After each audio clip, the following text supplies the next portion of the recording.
de óculos. Bom dia, estamos iniciando nossa live aqui no Facebook. O André Capiberibe já entrou em contato conosco, eles estão lá na rádio, daqui a pouco a gente entra também na rádio. De início, quero já agradecer aqueles que sempre entraram, fizeram o compartilhamento do vídeo, como a Gonçalinha Alves, a Inês Mororó, o Danilo Taxista, o João Marcelo, um abraço, Socorro Lopes, minha querida amiga Socorro Lopes, o Olavo Souza, o Edival Filho Ajuda, de Sobral, o Miller, a Sandra Cabral, o Marcolino Neto, lá de Santa Quitéria, o Bivar Guimarães e o Marcos Aurélio. Agradecer a todos vocês que fizeram o partilhamento do nosso vídeo e reforçar o pedido para que continuem partilhando, porque isso faz com que amplie nossa audiência nas redes sociais. Um abraço para quem já está entrando, a Socorro Lopes, o Olavo Souza, o Francisco José Rodrigues, o Bivar Guimarães, o Everton Bezerra, tem mais gente entrando aqui, a Salete Oliva, o Vicente, Francisco José Rodrigues, Flávio Cavalcante, a Graça Mesquita e o Issa, e também a Cícera Lopes, todos esses acabam de entrar aqui na nossa live, que a gente acabou de abrir. Cícera Lopes, bom dia por isso, o Flávio Pontes. Hoje a gente vai, daqui a pouco, estar comentando a nova pesquisa do Ibope, que eu acho que ontem eu achei surpreendente, a do Datafolha. Acho que essa do Ibope traduz mais a verdade, como eu imagino, pelo menos, né? Bom dia, João Duarte.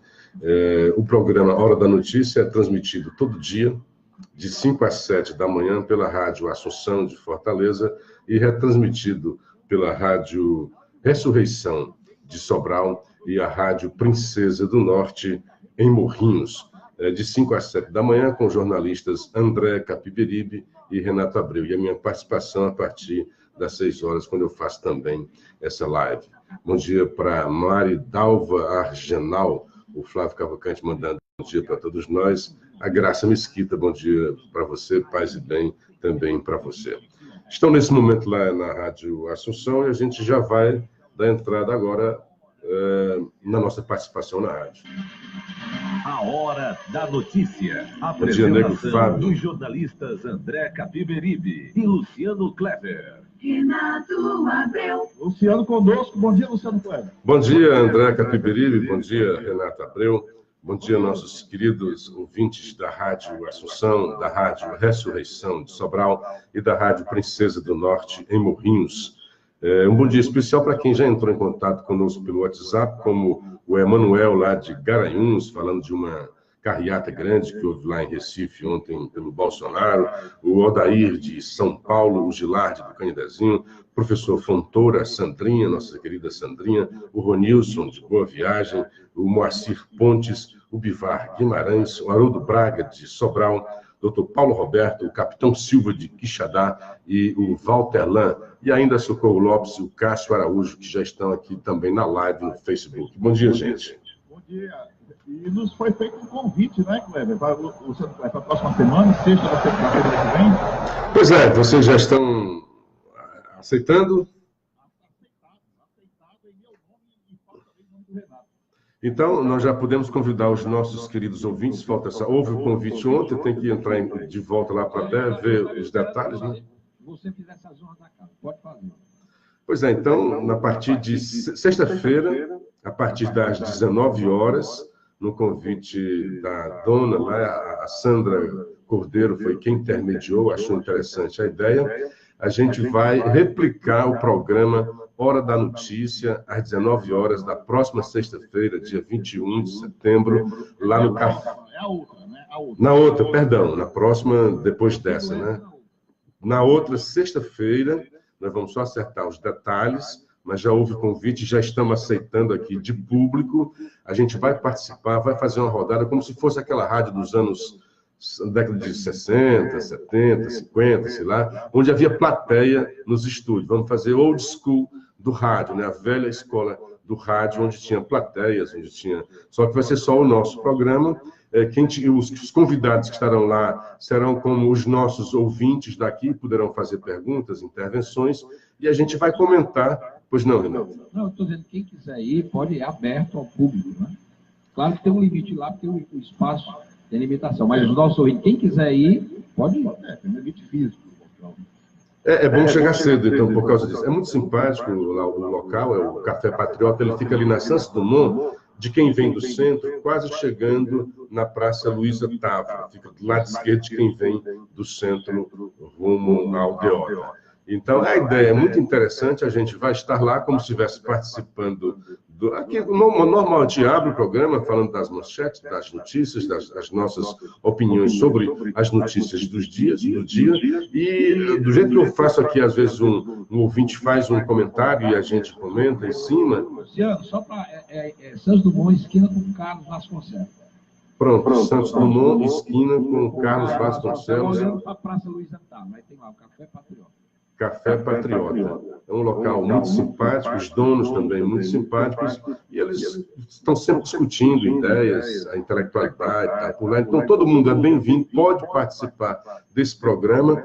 Vou levar o computador para a gente fazer a live também, né, para registrar. Estaremos também no Facebook nesse momento. Vai ser uma experiência muito interessante, diferente, né, inédita, aqui em Fortaleza. A gente fazer um programa de rádio para participação ali da plateia. Eu acho que vai ser muito interessante. Já agradeço e parabenizo aos donos do Café Patriota pela iniciativa. Maravilha, muito bacana. Na outra sexta-feira, portanto, que horas, Luciano? Às 7 horas da noite. Ok, beleza. Luciano, e a pesquisa do Ibope? Ontem eu revelei que me surpreendeu a pesquisa do Datafolha. Eu acho, pelo menos na minha opinião, que a do Ibope está mais calibrada, né? As pesquisas todas trouxeram algo em comum. A subida do Bolsonaro, a queda da Marina, o Ciro se consolidando em segundo lugar e a subida do Haddad. Então, todas elas, seja do BTG, seja a da Datafolha, seja do Ibope, captam esse cenário. Agora, diferem em números. Me surpreendeu bastante no Datafolha a subida da rejeição do Bolsonaro, que continua em primeiro no Ibope, mas no Ibope houve uma queda. Como eu analisei, como eu esperava, imaginava, não que a gente seja aqui um profeta, alguma coisa assim, mas a gente analisa o cenário. Quando houve a facada a Bolsonaro, que foi uma facada à democracia, né, brasileira, é óbvio que haveria uma queda da rejeição, é o que eu imaginava, né? O Datafolha trouxe um crescimento, embora pequeno, houve um crescimento da rejeição. O do Ibope faz o contrário, faz como que eu imaginei que aconteceria. Caiu 3 pontos em termos de rejeição. E cresceu, o Datafolha cresceu dentro da margem de erro, subiu de 22 para 24. Aqui no Ibope subiu mais, subiu de 22 para 26, mais previsível. E caiu também a rejeição. Uma outra diferença gritante do Ibope para o Datafolha é a simulação do segundo turno. Enquanto que no Datafolha, Bolsonaro perderia para todos, apenas haveria empate técnico com o Haddad. Ele continua ganhando do Haddad, agora pelo Ibope, ganhando com a margem folgada. Lá ele ganhava, mas ganhava dentro do empate técnico, e empate técnico com os demais. Uma coisa que a gente falou ontem, é bom, assim, eu falei, o Renato falou, sobre a disputa de votos entre o Haddad e o Ciro. E eu disse, olha, pode aguardar que o Ciro vai atacar agora o Haddad. E assim, a alegria de ver, assim, porque às 15 horas eu vi, se eu não me engano, no Antagonista e também no Globo, a primeira notícia do Ciro já descendo o cacete no Haddad, dizendo que ele era um poste e que ele havia perdido não apenas para o farsante, nas palavras do Ciro, do João Dória, mas também de votos brancos e nulos. Então, o Haddad será alvo, não só de Ciro, eu acho que o Alckmin vai começar a bater também no Haddad. Isso é o comum, a gente está dizendo isso não porque queira, não. Toda vez que o candidato sobe nas pesquisas, ele vira alvo. O Bolsonaro, como a gente já analisou, está consolidado no segundo turno. Não adianta você vai ficar batendo apenas para ver se ganha votos do anti-Bolsonaro. Mas a porrada, né, a briga, né, porrada e bomba que vai acontecer, é esse meio campo embolado. Está embolado. Segundo o Datafolha já dizia isso também, só que com números diferentes, né? Estão embolados no segundo turno. Qualquer um pode ir para o segundo turno. Eu apostei ontem aqui no Haddad, né, que ele deve ir para o segundo turno. porque devido ele deve crescer. Se o Ciro não se contrapor ao Haddad, né, e o grande obstáculo hoje do Haddad é o desempenho, é a performance de Ciro Gomes, que se Haddad conseguir superar isso daí, ele vai estar no segundo turno, embora ele vá virar alvo, mas o Ciro também vai virar alvo. O Alckmin também deve começar a bater no Ciro, porque o Haddad não quer o voto de esquerda, que já está por aí consolidado, que é o centro-esquerda, que é o centro-direita, por isso que ele bate no Bolsonaro, mas o Ciro tem bom voto na área, no campo progressista, mas há também uma ala de centro-direita com o Ciro. Então, o Alckmin vai usar também para bater no Ciro e pegar esses votos de volta. Aliás, Luciano, indo ao encontro que você está dizendo, o Alckmin tem que começar a bater hoje, ele aproveitar o tempo de televisão que ele tem, as muitas inserções, ele começar logo a bater. Se ele continuar com essa campanhazinha frappé, ele não vai para lugar nenhum. É que ele estava batendo já, e com a campanha forte no Bolsonaro. No Bolsonaro. Ele agora vai ter que olhar quem está na frente dele diretamente, é Ciro e Haddad. Para ele ir para o segundo turno, ele tem que subir em cima de Ciro e Haddad. Apesar que bater sempre é uma faca de dois gumes, mas ele não tem alternativa. No Brasil, historicamente, o bater é realmente perigoso. Não traz voto para quem bate. Pode até tirar votos daquele que sofre os ataques. Mas o atacante, o agressor, não costuma usufruir desses votos que saem lá de quem foi atacado. Bom dia para o Auro Júnior, grande amigo da Caixa, petista, dos bons, né? Isso, em meio de campo, só tem lixo. Como é? Com exceção, pelo menos penso eu, da vagabundagem, esse é o termo que eu uso, vagabundagem, que a campanha da Dilma em 2014 fez com a Marina, né? Aquilo não se faz, realmente. Mas a Dilma disse que faz tudo, né? Aliás, uma campanha feita pelo pilantra, que é aquele que dá para a mulher. Aliás, por falar em Dilma, vocês que estavam com saudade da Dilma, vocês viram a entrevista dela lá na rádio? Vocês já colocaram esse áudio aqui no programa, né? Maravilhoso aquilo dali, né? E engraçado que foi, assim, ela estava no norte de Minas e dando uma entrevista para a rádio e recebe uma pergunta das mais óbvias. Uma pergunta que qualquer candidato se sairia sem qualquer papel na mão. A pergunta era: Dilma, você está aqui, é candidata ao Senado, está aqui numa das regiões mais pobres de Minas, que é o norte de Minas, que é aquela região que, aliás, faz parte do semiárido, e o BNB até age também por lá, né? Então, tem semelhanças à nossa região nordestina, pobre. O que é que você vai fazer por essa região? O que é que a região norte de Minas pode esperar de você? Olha, qualquer candidato dizia: vou envidar todos os esforços, né? Até a gente pode improvisar, né? Para que essa região não sofra mais essas mazelas, vou usar tudo o que eu puder no Senado. Imagina, você pode fazer um discurso demagógico em cima disso daí. E ela não se deu por vencida na hora. Olha, o que pode esperar é aquilo. Aí, só um instantinho. Fulaninha, cadê aquele papel? Ah, não está com você? Está com o Cicrano? Ô, Cicrano, cadê o Cicrano? Ainda dá um carão, o cara diz assim: o que é que você está fazendo aí fora? Tinha que estar aqui dentro, né? Aí se volta para a entrevistadora: você pode fazer outra pergunta? Tipo assim, eu tenho um papel com essa resposta aí, daqui a pouco eu posso responder. Por favor, né? Como é que essa mulher tinha capacidade para ser presidente do país? Então, quem estava com saudade, né? Quem estava com saudade da Dilma, ela voltou com toda a forma nessa hora. E ri muito disso daí. Pois bem. Mas ainda a respeito da pergunta, chega aqui um ouvinte, Cristiano, pede para fazer o questionamento ao amigo. Como é que o Bolsonaro, a estratégia do Bolsonaro para vencer, talvez, o maior adversário dele hoje, que é a rejeição? Olha, o Bolsonaro tem uma excelente oportunidade, que o Lula fez essa transição na época em que ele se elegeu com a carta ao povo brasileiro. O Bolsonaro está no momento do leite de cama dizer que refletiu, né, que está pensando mais no Brasil, que serviu. Eu fosse marqueteiro do Bolsonaro, já que o cara me fez essa pergunta, certo? Eu estou agindo aqui como um profissional da comunicação. Refletiu muito sobre isso. O país tem mazelas enormes. Ele quer agora agregar a população. Perdoaria esse cara. É realmente um problema mental. Não vejo nele, até o ato de ele querer ser político e tal, passou 7 anos no PSOL, essas teorias conspiratórias que a esquerda gosta muito, né? A esquerda tem umas teorias conspiratórias, umas teorias que, né, todo mundo está contra o Lula, né? O judiciário todo, a imprensa, os banqueiros, a CIA, tudo isso daí é uma conspiração para evitar que que o Lula chegue à presidência. Né? Então, também não gosto dessas teorias conspiratórias da direita, de achar que o cara... E tem muita coisa estranha por trás disso daí, e tem que ser esclarecido. Então, eu não alimento nenhuma teoria conspiratória, imagino que a polícia possa esclarecer como é que um cara sem salário, sem emprego, está com dinheiro, 4 telefones, notebook, caminha para lá e para cá. A gente que tem um salário e tal, não tem essa condição, nem imagina coisa. De repente tem 4 advogados, o advogado chega num avião particular, contrata mais 3, uma bancada.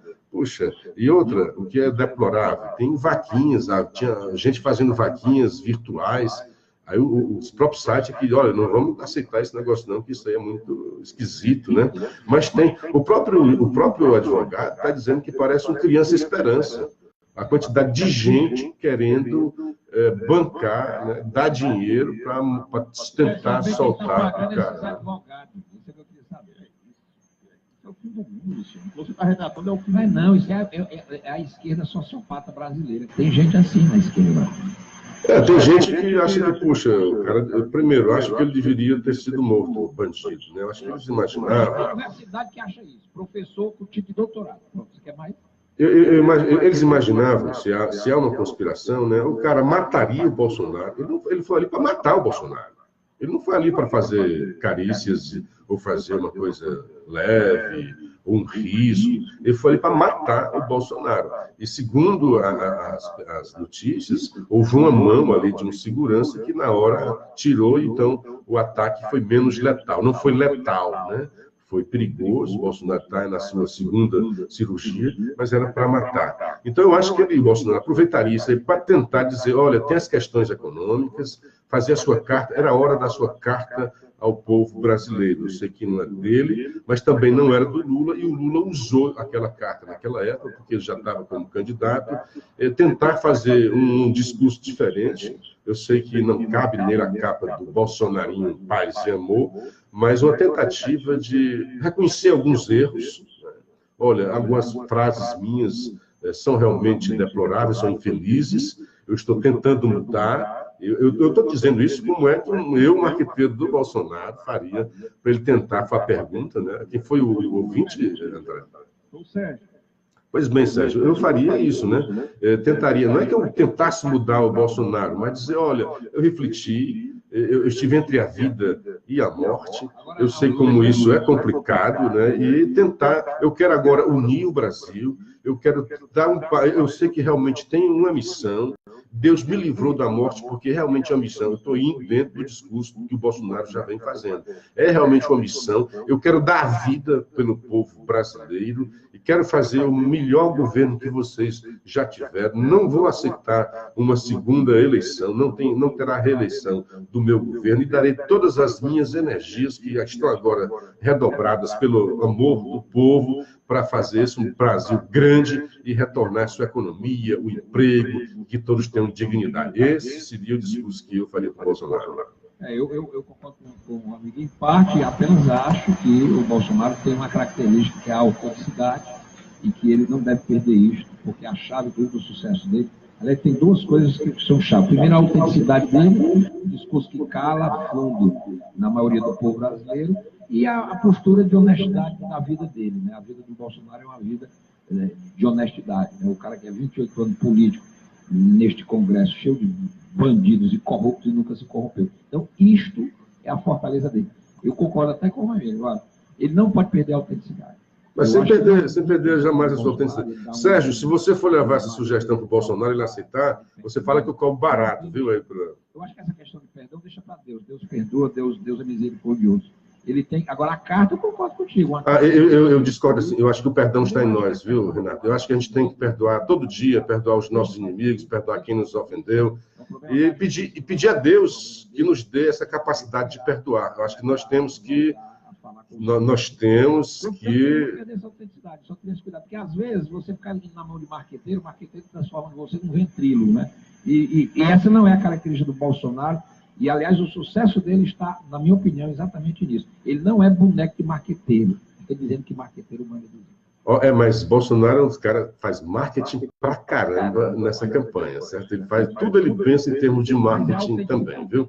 Agora, eu só acho assim, penso um pouco diferente do amigo, eu acho que devia refletir, que perdão não é para Deus, não.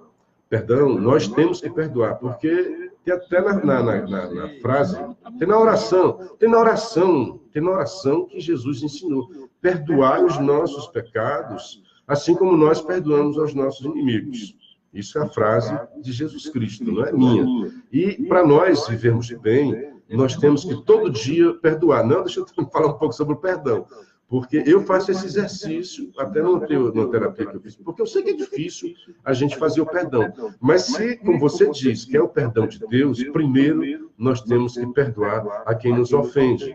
E as pessoas próximas de nós, principalmente, saber pedir desculpas e saber perdoar. E principalmente a gente saber perdoar a si mesmo, que às vezes a gente cobra muito da gente, não sabe. Então, primeiro é tentar perdoar a si mesmo pelos erros que a gente cometeu, pelas más escolhas que a gente fez, e perdoar a quem nos agrediu. Isso faz bem para a gente, porque a gente foge de um abismo chamado ressentimento e passa para um outro patamar. Aí sim, você se aproxima de Deus. Me desculpa o discurso religioso, mas vocês é que chamou aí que perdão é para Deus. Não, perdão é para nós. Nós temos que perdoar para pedir o perdão de Deus. Para quem acredita nisso. Não, acredito. Eu sou católico, acredito. É a nossa busca sempre pecadores, sempre tentando seguir as palavras do Mestre. Mas nós não somos santos. Ele é santo. Ele é filho do Espírito. Se perdoa, mas deixa o camarada preso. Não, preso ele tem que ficar. Ele tem que pagar a pena dele. Não, aí é outra história. Deixa eu dar um bom dia, querido, para Rose Capistrano. Ela disse que não gostou da minha live, mas voltou ontem e hoje voltou de novo. Rose, seja sempre bem-vinda, gostando ou não gostando. Eu gosto de você. Muito bem. Ô, Luciano, tem duas notícias aqui. Eu acho interessante essa notícia, porque a gente, o amigo parece muito comigo nesse aspecto. A gente, muitas vezes, até as pessoas não compreendem quando a gente defende um pouco mais de rigor, de denúncias, tá? Ontem, a segunda turma do Supremo, por 3-1, arquivou o inquérito com base na delação da Odebrecht contra a senadora Cátia Abreu. A segunda turma entendeu que passou mais de um ano e não foram geradas nem encontradas nenhuma prova. E ontem, a própria Raquel Dodge, Procuradora-Geral da República, em manifestação encaminhada ao Supremo, ela pediu o arquivamento de um inquérito sobre o senador Aécio Neves, baseado na delação premiada do Delcídio do Amaral. O Delcídio, numa delação premiada, acusou o Aécio de ter recebido propina, quando ele era governador de Minas, um esquema que tinha um banco rural, que tinha cor do PT no meio. O Delcídio fez essa denúncia contra o Aécio. Na época foi manchete, todo mundo está vendo, o Aécio é ladrão, é corrupto. Estou dizendo que não é, não. Estou dizendo que nessa denúncia, a Raquel Dodge pediu arquivamento, porque não tem nada de prova. É por isso que a gente tem que ter muito cuidado com reputações alheias, e nesse programa a gente tem... Uma coisa é provada, uma coisa é condenada. Agora, você passou um ano o Ministério Público também nisso aí, eu concordo até com o Gilmar Mendes. O Ministério Público tem que ter mais celeridade em apuração dessas denúncias de delação privada. Não pode passar um ano o indivíduo sangrando, com pecha de corrupto, para um ano depois o Ministério Público pedir arquivamento por falta de prova. Eu acho que isso é um pouco demais, nisso eu concordo plenamente com o Gilmar Mendes. Eu também tenho falado algumas vezes aqui que eu acho um absurdo. Todo apoio ao Ministério Público, todo apoio à Procuradoria-Geral da República. Mas eu, pessoalmente, acho que, nesses casos do Temer, a Procuradoria-Geral da República fez mais política do que o seu próprio ofício. E a ideia era espetacularizar, jogar para a imprensa, jogar na mídia, espetacularizar e brincar com a reputação alheia. Como essa reputação era de políticos, então tinha farto apoio e respaldo da sociedade, porque política é a genie da sociedade brasileira. Todo mundo gosta de jogar pedras na genie. Mas é um absurdo que você, durante um ano, aliás, o caso recente aqui lá do Norte, né, de um senador do Norte, que mais de 10 anos o cara está lá como réu, como no processo, e até que chega o ministro e diz, olha, não tem nada contra ele, não tem provas contra ele. Então, nesses casos, principalmente, a justiça tem que ser célere, tem que ser competente, né? Tem que demonstrar as suas provas e vá para a cadeia, seja uma coisa consistente, para mandar para a cadeia aquele que realmente cometeu os crimes. E que não faça, né, com que outras pessoas que não cometeram crimes ou que o Ministério Público não conseguiu, a Polícia Federal, nos seus inquéritos e investigações, não conseguiram provar. Se não conseguiu provar, olha esse negócio do Temer, dos portos, houve um quarto adiamento, um quarto pedido, e um negócio que não é tão difícil de investigar, e os caras não conseguem, mas aí o Temer fica, tem isso, tem aquilo outro. Homem, termine logo essa investigação. Seja mais competente, isso é incompetência da Polícia Federal. A cada adiamento que a Polícia Federal pede desse inquérito é um atestado de incompetência. Não consegue as provas e busca prova do TCU, busca prova de outro, compartilha provas. É só o que a gente vê. Não estou defendendo ninguém, não. Estou dizendo que há uma incompetência.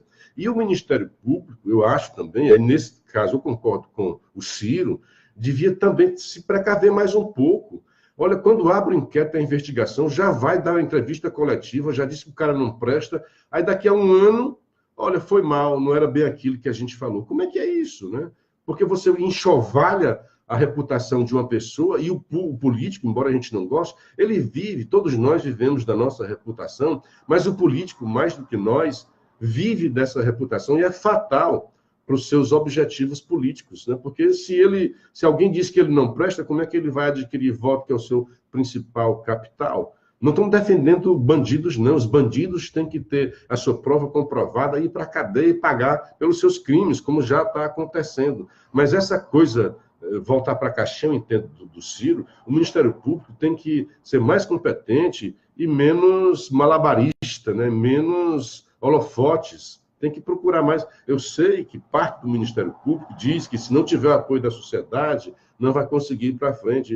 Eu acho que o que vai para frente, o que depende de ir para frente ou não, é o seu trabalho, o seu profissionalismo. É quando você levanta provas. Aí fica difícil de um ministro ir contra a sua acusação. Não é só porque tem apoio, vamos botar isso porque tem apoio da sociedade. Isso se chama linchamento. O que a justiça tem que fazer é ser profissional, é buscar as provas, todas as formas de ter essas provas deve ser dado, né? Quebra de sigilo telefônico, quebra de sigilo bancário, delação premiada, tudo que for possível de aparato para ajudar o aparato do Estado a formalizar uma acusação tem que estar ao lado deles. Mas não o linchamento. E aí sim, quando você tiver a prova cabal, vai para julgamento, é condenado e vai para a prisão. É isso que se faz numa sociedade democrática. E, lamentavelmente, os próprios procuradores não acreditam nesse Estado de Direito que eles defendem. Né? E o detalhe interessante, Luciano, é o seguinte, eu sei que a gente vive numa democracia e um país de imprensa livre, a imprensa, ela quer fato, é normal. Mas o Ministério Público, aí eu acho, por exemplo, quando há uma operação dessas, como a que houve, por exemplo, agora lá com o Beto Richa, o que é uma operação? Uma operação para buscar provas. Você está fazendo busca e apreensão. Você pede uma prisão provisória de 2, 3 dias, exatamente para o indivíduo não rasgar prova, não queimar prova.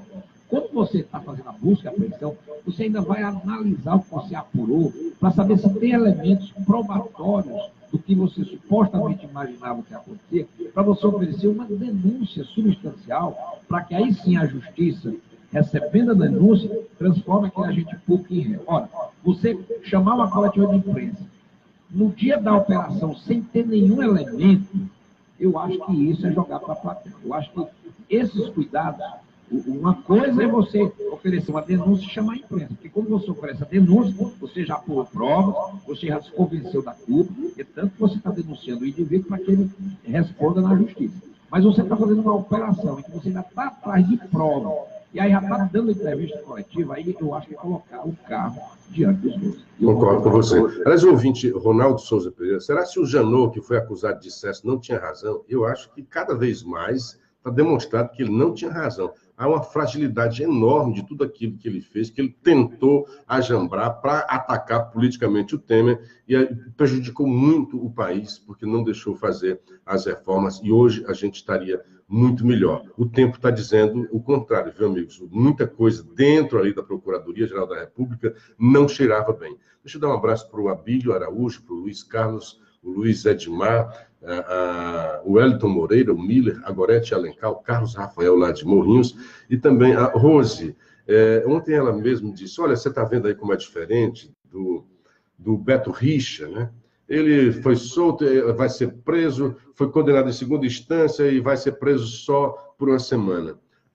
A militância, vou explicar.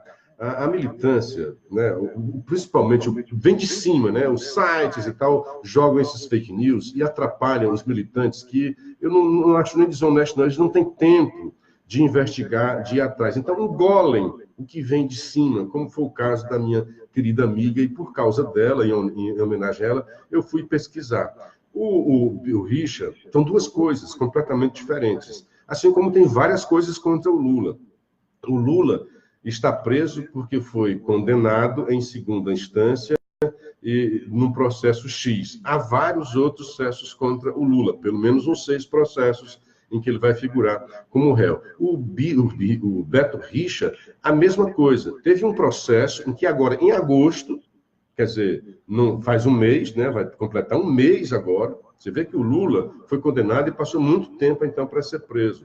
O Lula passou muito tempo para formalizar a culpa e tal, etc., até chegar à condenação. O Beto Richa está aflorando agora. Ele foi condenado em segunda instância agora em agosto. Não tem ainda um mês. O que foi essa condenação em segunda instância do Beto Richa? Ele e a mulher dele foram para Paris, passar lá uma semana, teve mais gente, e as diárias foram custeadas pelo Estado do Paraná. O pessoal entrou com uma ação, ele foi julgado, condenado na primeira instância, recorreu e foi condenado na segunda instância. Isso é na área civil, acho que nem vai dar prisão, ele vai ter que reembolsar a grana lá, não sei bem como é que está isso daí, mas o fato foi esse. Foi condenado agora na segunda instância. Ele pode ficar inelegível? Pode. Mas como é muito recente, não há tempo ainda, não houve tempo de chegar... O acordo nem foi divulgado ainda. Porque depois que é feito o julgamento, aí é depois colocado um acórdão. O que é que foi aquilo mesmo, como é que foi explicado tudo. Então, nem o acórdão dessa condenação saiu, porque a condenação em segunda instância do Beto Richa foi em agosto último agora, não tem um mês. O que está acontecendo agora, que o Beto Richa foi preso, como o Renato disse bem, no outro caso, nesse caso agora, a Operação Patrulha não sei o quê, que era como se fosse corrupção. A Odebrecht está no meio, é Lava Jato, e aluguel de máquinas lá do governo do Paraná. Então, estourou agora o processo, vai ter um inquérito, ele foi preso para que não atrapalhe as investigações. Não é uma pena, ele não tá preso porque é culpado, ele não está preso para cumprir uma pena. O Lula está preso porque já foi condenado e cumpre pena. O Lula, se houve diferença é que o Lula, em todas essas, jamais foi preso provisoriamente. E poderia ter sido preso. O Beto Richa foi... Quando ela disse, olha, você vê a diferença aqui com o Beto Richa? Eu vejo. O Beto Richa foi preso, o Lula não foi preso. O Lula... Já foi, o Lula hoje não pode mais fazer prisão coercitiva, né? Mas na época era possível. E se usava muito de prisão coercitiva, que eu acho também que era um exagero. Concordo que era um exagero. Que a prisão coercitiva, que como estava na lei, só deveria acontecer depois da pessoa intimada. Então já era também o Ministério Público e a Polícia Federal e a Justiça também interpretando um pouco e forçando a barra, porque na hora que prenderia coercitivamente, não estava mais, o cara não poderia mexer nas provas. Como o tribunal, o STF diz, não pode mais ter essa prisão coercitiva, então está havendo mais também prisão temporária.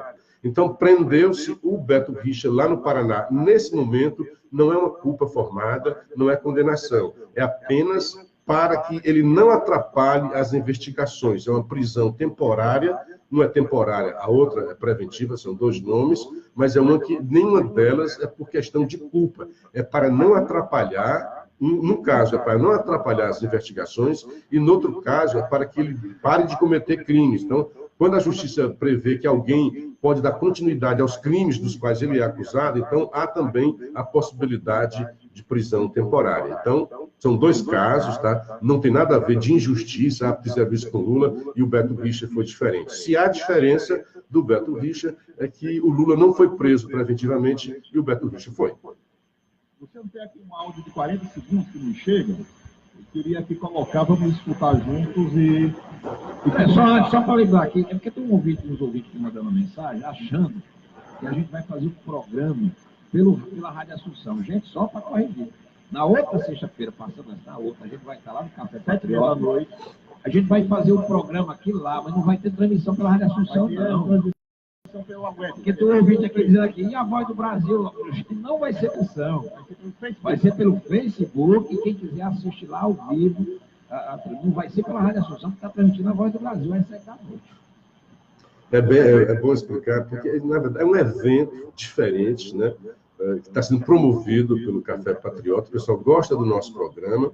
Seus seguidores, seus frequentadores devem gostar também. E convidaram a gente para fazer o programa como se antigamente fazia na rádio. Só que não será transmitido em rádio. Será transmitido pelo nosso Facebook. No dia 21 de setembro, na outra sexta-feira, a partir das 19 horas, no Café Patriota. Você tem aqui um áudiozinho de 40 segundos. Colocar, tá bom? Que é isso aí. Vamos aqui. 6 horas e 41 minutos. Vou soltar aqui, ó. 6 e 41 minutos do evento, um tamanho com Calcaia. 40 segundos. Calcaia. Quem não sabe o que eu sofri como governador, com época de crise econômica, com o governo federal, oposição aqui no estado, não tinha um senador para me ajudar. E foi eu que fui atrás do Onísio, pedi a ele ajuda, apoio, porque tanto eu como ele temos responsabilidade, temos a obrigação de trabalhar pelo povo do estado do Ceará, que foi meu Onísio. Por isso que eu estou apoiando ele, mesmo tendo sido adversário dele há 4 anos atrás, porque foi ele que abriu as portas para ajudar o Ceará e ajudar Calcaia. E não tenho dúvida que ele, como senador novamente, vai continuar a ajudar o Ceará e ajudar Calcaia. Sabe o áudio que nos chegou? A aliança pode ser informal, mas mais consolidada do que isso. Formal desse jeito? Ela está mais do que formal já. É verdade. É formal demais. E faz parte do jogo. Luciano, valeu, a gente volta amanhã. Um grande abraço para o Salomão de Castro. Ele diz bem assim que a imprensa vai ao reboque também disso daí. E nós temos que dar a mão na palmatória, porque a imprensa também gosta de cliques, né? Gosta de audiência, então corre, joga todos os seus holofotes no Ministério Público e outra coisa, com aquilo, como a gente já falou aqui, o Globo agiu, no meu ver, criminosamente, quando o Lauro Jardim colocou aquela história que não havia, né? Até hoje não se desculpou, dizendo que o Temer queria comprar o silêncio lá do Eduardo Cunha, sei lá mais nem de quem era, né? Era um desses outros bandidos que estavam presos e tem que manter isso aí. Interpretou, mas essa não disse que era uma interpretação, afirmou como se fosse um fato, dizendo que o crime, o Temer disse isso.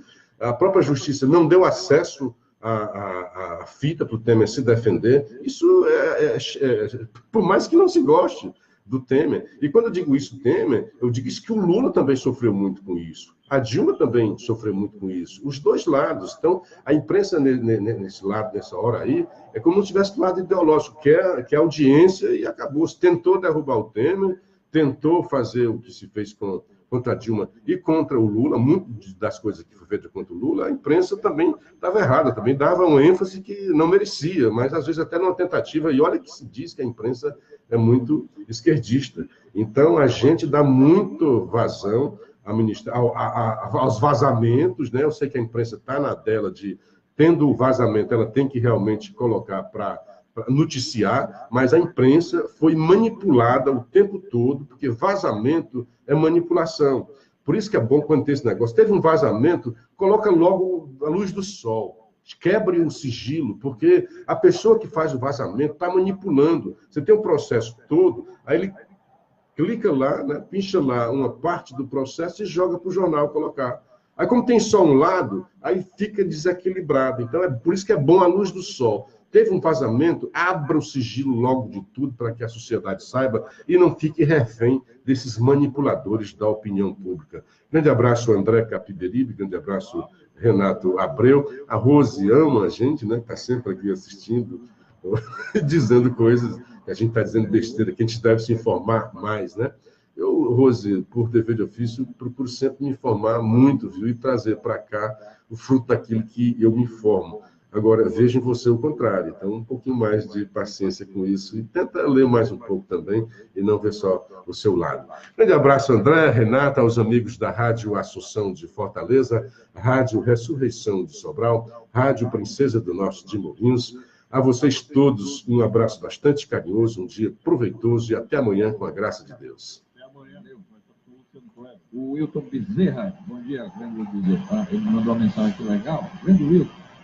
Encerrando a participação na Assunção, ainda aqui com vocês, um bom dia para Luísa Cristina, o Valdeci Fonseca, a Karina Silva, a Jandira do Carmo, foi minha professora, a Jacinta Silva, dizendo: Ciro Gomes se acha o dono do poder, caso venha a ser o presidente do Brasil, na opinião dele, o juiz tem que obedecer às ordens dele, porque senão todos vão para a caixinha. Não é bem assim, Jacinta, eu entendi o que ele falou, né? O caixinha, porque realmente está havendo uma exasperação, eu acho. O judiciário está ficando muito acima do legislando, coisa que não pode fazer. Tem que voltar um pouco realmente para o seu curso, né?